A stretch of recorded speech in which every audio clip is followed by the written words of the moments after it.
But what matters to her? No matter where she is, who she's with, what time of day, she always has this ability to bring what I could describe as energy and fun to the occasion. In this final episode of The Diamond Queen, we look at the defining moments of her reign. And so sanctify thy servant Elizabeth. We examine how she's coped with decades of changing and sometimes tense relations between the monarchy and the media. What I say to you now, as your queen and as a grandmother, I say from my heart. It was a very difficult thing for her to balance. From silver and gold to diamond, we look at those unusual celebrations, royal jubilees. In the run-up to every Jubilee, there's a kind of institutionalised pessimism, as if it can never be the same as last time. But so far, it always is. And for the first time ever, all of the Queen's adult grandchildren have their say about the Diamond Queen. Nation's grandmother. We all have massive respect for her and, you know, love her to bits. She's led the way, and long may that continue.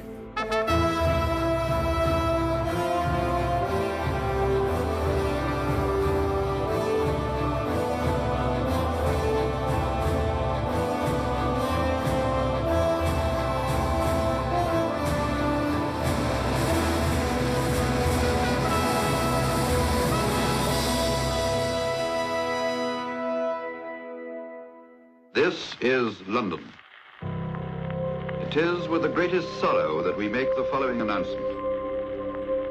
It was announced from Sandringham at 10:45 today that the King, who retired to rest last night in his usual health, passed peacefully away in his sleep earlier this morning. 60 years ago, February the 6th, 1952, the Queen's father, King George VI, died here at Sandringham. Previous day, he'd been out shooting rabbits, a favourite occupation, and he went to bed with his usual cup of cocoa. He wasn't a well man. He'd survived some very serious operations, but he was all of 56 years old, and his death came as a terrible shock. When this defining moment, the start of the Queen's reign, happened, she knew nothing. She was thousands of miles away in Kenya on the first leg of a Commonwealth tour. Prince Philip was told first. When he heard, said an aide, he looked as if the whole world had dropped on him. He broke the news to his wife. Delayed by thunderstorms, it took her 24 hours to get back to British soil. She was seen sitting alone, tearful and white-faced, staring out of the aircraft window. But by the time she landed, she was poised, already ready. Met by Winston Churchill and Britain's political grandees, this 25-year-old mother of 2 young children began a life sentence, even if it was a gilded cage and a fate she accepted. I think one of the most interesting things is, as I'm sort of approaching the age that she was when she became queen, that you think about, you know, she was 25 when she became queen. Yes. And you think about how young that is for somebody to take on this incredible responsibility and give up her life in service. She took the helm from the man who had saved the monarchy after the abdication crisis. And on the day of King George VI's funeral, the Queen, with her grandmother and mother, looked shell-shocked. A vast weight of expectation now sat on her shoulders.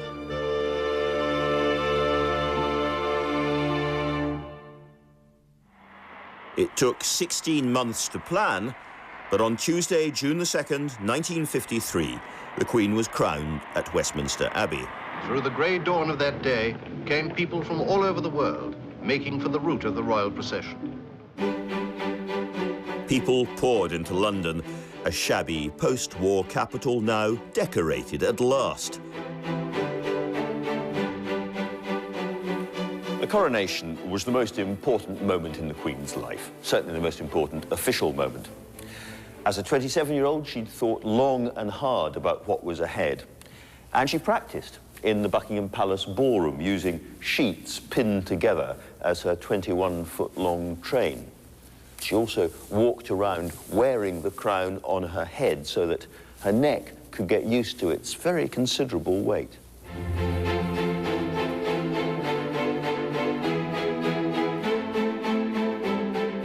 As the Queen left for Westminster in the Gold State coach, there were two small figures watching from one of the windows at the front of Buckingham Palace.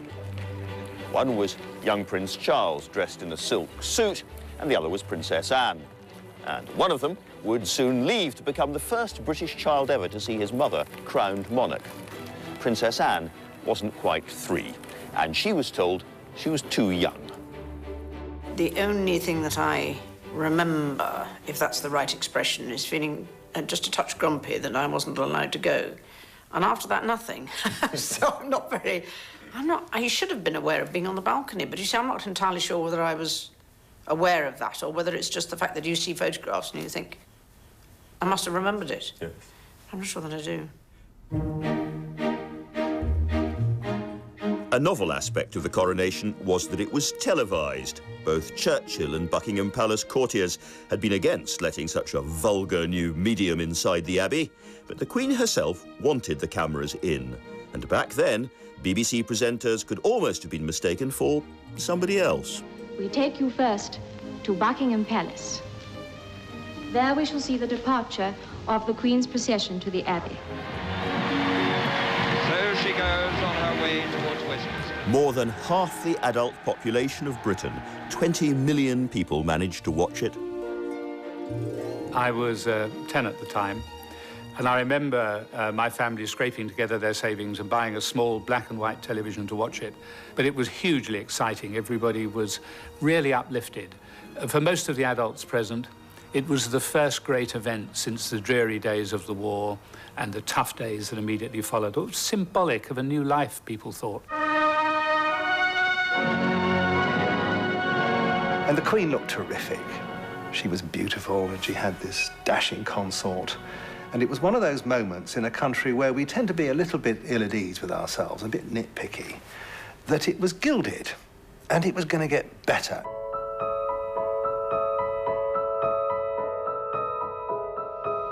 O God, the crown of the faithful, bless, we beseech thee, this crown, and so sanctify thy servant Elizabeth, upon whose head this day thou dost place it for a sign of royal majesty.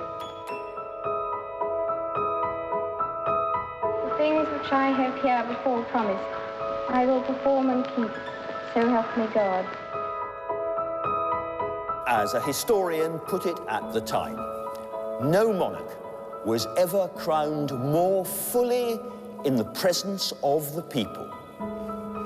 And yet, there was one moment in the ceremony where the cameras were kept away, which was veiled and never seen then or since.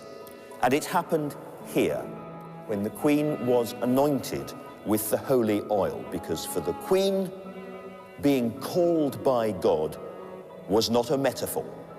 It was absolutely serious.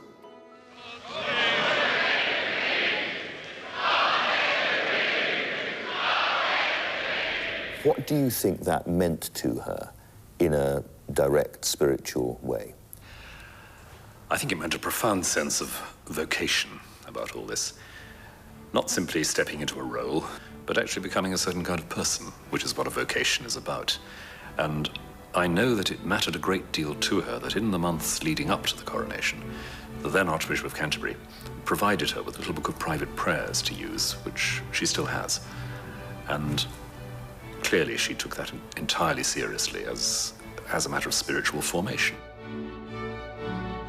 At times of difficulty, and certainly in the midst of a hugely demanding and busy life, she comes across as somebody who is at ease, serene, confident, and that gives me the impression that her faith is something that she really can draw upon and makes a great difference to her life.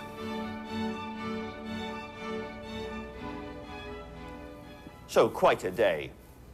Exciting, but exhausting. All those hours and hours of standing and remembering and concentrating and greeting and the waving of hands and the noise of the crowds. A long day. And ahead of her, a long life of much the same thing.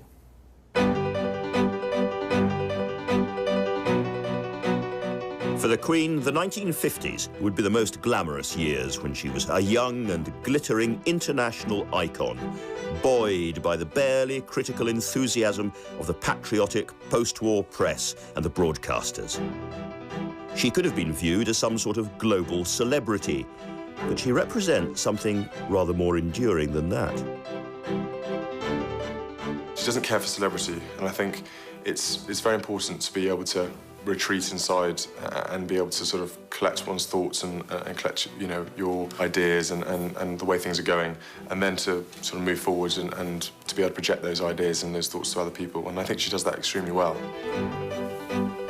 In order to project those ideas, the Queen began an annual tradition, one which allows her to be seen and heard in Britain and across the Commonwealth. Happy Christmas.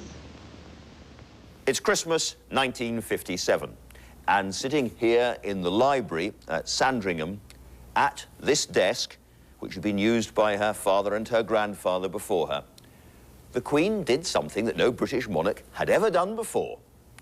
She made a television broadcast. King George V and then King George VI had made radio broadcasts at Christmas, and during the Second World War they'd been very important. But this was something different. The Queen was having to deal with the new medium of television. And furthermore, she was having to broadcast completely live, which is quite an ordeal.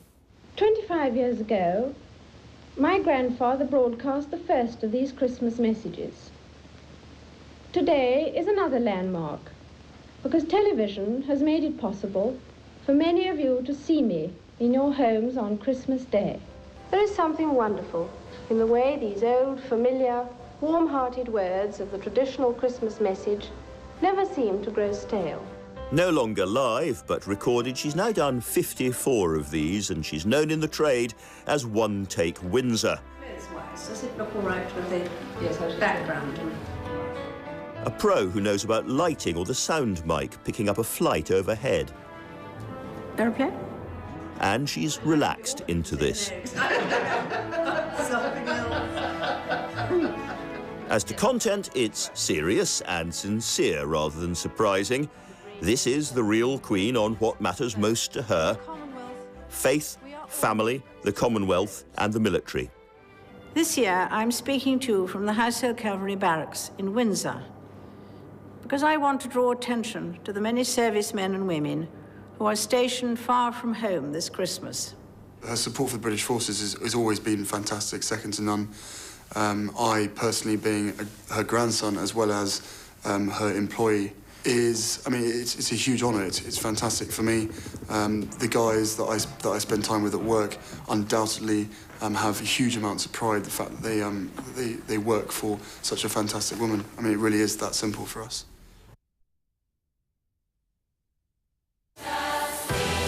Celebrities and communities from all over England are celebrating the